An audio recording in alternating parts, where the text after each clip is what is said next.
واقعا مردم چنین می‌نویسند، یعنی با تعجب می‌نویسند گویا که این اولین و آخرین رئیسی است که ماشینش 640,000 سومانی ارزش دارد، یا اولین رئیس ناحیه است که با چنین ماشین قیمت‌بها می‌گردد. مگر تو امروز رئیس شهر و ناحیه‌ها با خر عربه یا خر و اسب می‌گشتند یا با دوچرخه؟ کسی هیچ رئیس ناحیه یا رئیس شهرش رو دیده است؟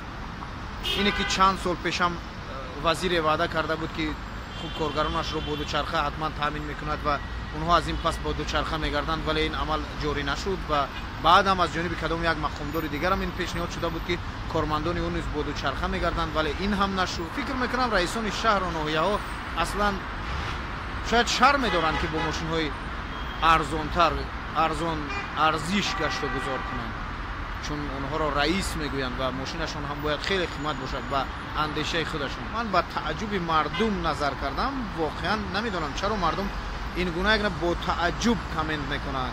یعنی خوب گویا که تو امروز این حالت رو ندیده بودن که رئیس شهر و ناحیه ها با چنین ماشین های قیمت بها میگردند. رئیس شهر اگر روغن رو بگیره، من این رئیسی که خوب این حال تعیین شده است، یک ماه گذشته است، نمیدونم این حال با چی میگردد، ولی دو رئیس پیشتر از این با عیناً با همین ماشین میگشتند که امروز مردم سر اون بحث این ماشینی که خوب رئیسی ناحیه یاوان دارد، عیناً با چنین یک ماشین گشت و گذار میکردن، با چنین یک لند کروزر پرادو که فکر میکنم نرخش همون نرخی است که در مطلب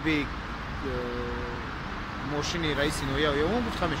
ماشین رئیسان شهر همیشه اون ماشین‌های قیمت بها بود. من هیچ رئیس شهر خودمون را اگر بگیرم یا هیچ رئیس شهر دیگر رو من تا امروز ندیدم که با ماشین‌های ارزان بگیریم با اوپل گشت و گذار کرده باشن. اگر کسی هم خوب رئیس شهر یا رئیس ناحیه‌اش رو با چنین ماشین دیده باشد، میتواند اینجا بنویسد که مثلا رئیس ناحیه ما یا رئیس شهر ما با اوپل میگردد. یعنی اینها همیشه با چنین ماشین‌های قیمت بها میگشتند، در حالی که اکثریت رئیس شهر و ناحیه ها در همون خوب منطقه که رئیس هستند، در اون ناحیه و شهر که رئیس هستند، در مرکزش حتما خانه خودشون دارن یا خانه اجاره دارن که میتوانند با هر ماشینی هم به خانه اجارهشون بروند. و امروز که ماشین های الکتریکی اکنون به فعالیت شروع کرده ایستادن، فکر میکنم خوب است که رئیسان شهر و ناحیه ها با چنین ماشین های الکتریکی تامین کرده شوند تا پول بودجت شهر و ناحیه ها شما رو یک قسمش رو باز برای سوزشواری اینها خرج نشود. فکر میکنم پیشتر رئیسان تا جای مردمی تر بودند، چون حدود 10-20 سال پیش وقتی که در دهه ما یکم جنازه میشد، حتما رئیس شهر در اونجا اشتراک میکرد. رئیس شهر روغن حتما در اون جنازه اشتراک میکرد که این حال رو من در این چند سال اخیر خریب که ندیدم. خدا نگهبانتون، هر جایی نوار رو دیدید زیرش حتما نظر خودتون رو نسبت اونه که رئیس شهر و ناحیه شما با چگونه ماشین گشت و گذار میکند بنویسید. نوارهای ما رو حتما تماشا کنید. خوب با دلیر امام علی و عبدالله غربتی از همین منطقه هایی که خانه های تاجیکان آتش زده شده بود گزارش میکردیم.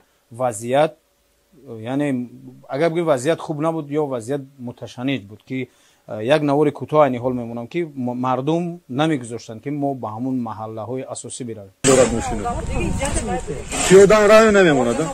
پیاده تو پرابلم نه. خودی دوریش میکنیم عبدالله. اولی که یک بار طرف پایون نفره ببینیم که ما رو چه قبول میکنن. تیر خالی نمیکنن نه بسیار. اکن اینش خدا میدونه. خدا میدونه. اینش محمدی. حاضر ارگان هست. در جای دیگر این مقاله نسبت چنین نوشته های و نواره هایی که دیگر روزنامه‌نگاران کردند چنین میگویند: این با مجرای گزارش های تخیلی دیگر خبرنگاران خارجی درباره تجاوز روسیه به اوکراین مانند است که هیچگاه رخ نداده است و به احتمال زیاد هیچگاه نخواهد داد. یعنی اینه که قرغیز همه ساله به خاک ما رو غصب میکنند، هموطنان ما رو قتل میکنند، خانه های تاجیکان رو آتش میزنند. به اندیشه این بزرگان یعنی ما تخیل کردیم، یعنی ما فکر کردیم این چیزها وجود ندارند. ما این از فکر خودمان نوشتیم و از فکر خودمان گفتیم. متاسفانه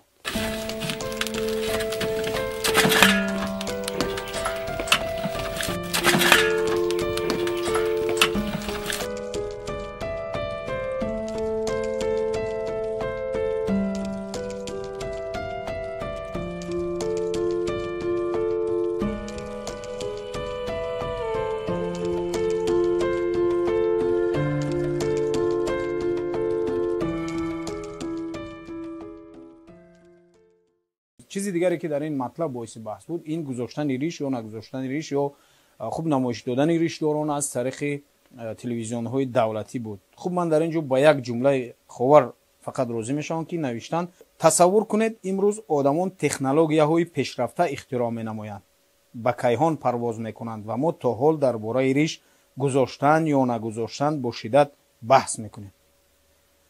خب واقعا ریش داشتن یا نداشتن یا گذاشتن باید این یک خواهش های هر شخص باشد و کسی ریش میگذارد باید کاردار نباشه و کسی ریش هم نمیگذارد باید کاردار نباشه و اینها باید بحث های نباشند که رسانه ها اصلا بیان در این مورد بحث کنند.